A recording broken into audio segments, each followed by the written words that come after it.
చెప్పండి సార్, ప్రధానంగా రైతులు అనేక ఇబ్బందులు పడుతున్నారు, ప్రభుత్వానికి ఏం చెప్తారు సార్?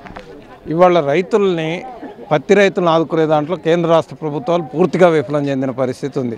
ఇవాళ పత్తి రైతులకి రకరకాల నిబంధనలు పెడుతున్నారు. పండిన పంట అమ్ముకోవాలని అంటేనే ఇలా అరిగోసపడుతున్న పరిస్థితి ఇవాళ రైతాంగం ఉంది. వాస్తవంగా తెలంగాణ రాష్ట్రంలో ఏదైతే మన ఖమ్మం జిల్లాలో పత్తి ఎక్కువ సేద్యం చేస్తున్నాం, 2,55,000 ఎకరాలలో మనం పత్తి పండిస్తున్న పరిస్థితి ఉంది. ఇవాళ యావరేజ్ చూసుకున్నా 10 క్వింటాలు వచ్చినా కానీ మనం చాలా పత్తి ఇక్కడ ఉన్నది. కానీ ఇప్పుడు ఇవాళ చెప్పిన పద్ధతి ప్రకారం చూసుకుంటే CCI కొనుగోలు కేంద్రాలు ఓపెన్ చేసామన్నాం. ఎంత కొన్నారు? కేవలం 45,000 క్వింటాలు మాత్రమే కొన్నారు. మార్కెట్లోకి వచ్చేసరికి 1,50,000 క్వింటాలు రైతులు అమ్ముకున్న పరిస్థితి ఉంది. అంటే రైతులు CCI కొనుగోలు కేంద్రాలకు పోకుండా మార్కెట్ కిందకు వస్తున్నారు అని అంటే CCI అనేక నిబంధనలు పెట్టింది. ఇవాళ కిసాన్ కపాస్ యాప్ అన్నారు, లేదు తేమ శాతం అన్నారు, లేదు గింత నెలకొనడానికి వీల్లేదన్నారు. ఇవన్నీ ఉంటే మేము 8,100 పెడతామని చెప్తున్నారు.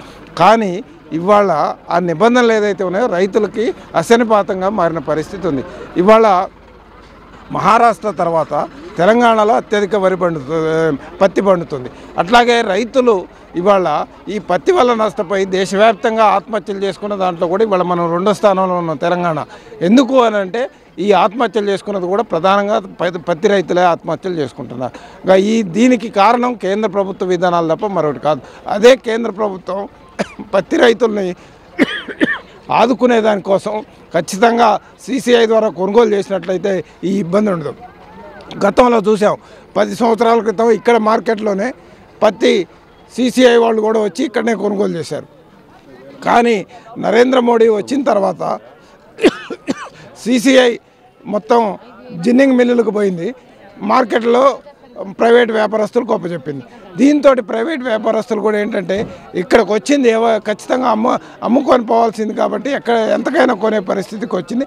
ఇట్లా రైతాంగం నష్టపోతుంది. కాబట్టి రైతులను ఆదుకోవాలనంటే CCI నిబంధనలు మార్చి ఆ రకంగా పత్తిని కొనుగోలు చేసినట్టయితే రైతులను ఆదుకోవడానికి అవకాశం ఉంటుందని చెప్పి ఈ సందర్భంగా తెలియజేస్తాం. ప్రభుత్వము పత్తి రైతులను ఇబ్బంది పెట్టకుండా తీసుకొచ్చినటువంటి పత్తిని సరైన గిట్టుబాటు ధర ఇచ్చి కొనుగోలు చేయాలి అని చెప్పేసి అనేది ప్రభుత్వానికి, కేంద్ర ప్రభుత్వానికి చెప్తా ఉన్నాం. అదేవిధంగా రాష్ట్ర ప్రభుత్వానికి కూడా చెప్తా ఉన్నాం.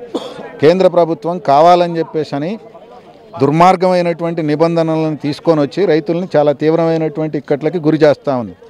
కపాస్ యాప్ అని, తేమ శాతం అని, ఎకరానికి 7 క్వింటాలే అని, CCI కొనటంలో మిల్లర్లు అవలంబిస్తున్నటువంటి తాత్సారాన్ని లేకుండా చేసేటటువంటి పద్ధతి, ఉండకుండా చేసేటటువంటి నిబంధనలు, వీటన్నిటినీ తీసుకొని వచ్చి రైతులను ఇబ్బంది పెడతా ఉన్నటువంటి స్థితి ఉంది. అందుకనే కేంద్రంలో ఉన్నటువంటి నరేంద్ర మోడీ ప్రభుత్వం, BJP పార్టీ ప్రభుత్వం అనుసరిస్తున్నటువంటి పద్ధతి రైతు వ్యతిరేక పద్ధతి. ఈ పద్ధతిని నిరసిస్తూ ఇవాళ మేము ఈ కార్యక్రమాన్ని తీసుకున్నాము. CCI నిబంధనలు సడలించాలి, రైతులను ఆదుకోవాలి. రైతు 6 కాలం కష్టపడి ఇవాళ మొత్తం 6 నెలల కాలం పాటు ప్రతిరోజు పత్తి మొక్కని, పత్తి చేన్ని అంటిపెట్టుకొని ఉండి ఇవాళ మార్కెట్కి తీసుకొని వస్తే ఈ రకమైనటువంటి ఇబ్బందికి రైతుని గురి చేయడం అనేది సరైంది కాదు. ఎద్దు ఏడ్చిన వ్యవసాయం, రైతు ఏడ్చినటువంటి రాజ్యము బాగుండదు అని చెప్పేసి అనేది పాతకాలపు సామెత. ఇవాళ దేశంలో మొత్తం రైతుని ఇబ్బంది పెట్టి రైతు కంట కన్నీరు తీసుకొని వచ్చేటటువంటి పద్ధతిని అనుసరిస్తూ ఉన్నారు.